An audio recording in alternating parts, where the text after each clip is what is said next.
So I just got this roll-up tool bag, and a few key features that are really nice is it is water resistant.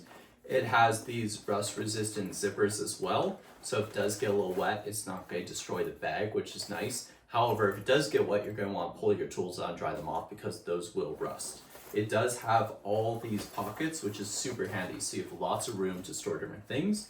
You can also roll it up as well or hang it up by these hooks or the handle. So let me throw some tools in, show you what it looks like. We're gonna just undo a couple zippers, throw some screwdrivers in there.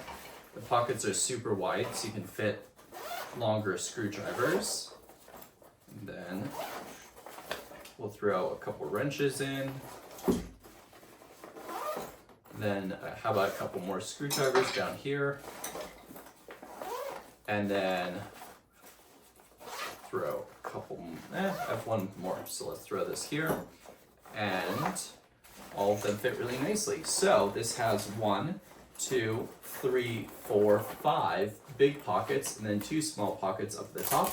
And these Velcro on and off, so you can take them off and take them with you if you need to. So once you're done with that, what you're going to do is roll it up like this. You're going to strap it over itself and clip it back together. And then you have your roll top bag, and these buckles are pretty durable. They are plastic though, not metal, so that is one thing to keep in mind. If you throw it in your toolbox, you might break a buckle. But overall, it's a nice bag. It has a couple different carry handles. And if you're looking for a good tool bag like this that rolls up for your tools, check this out.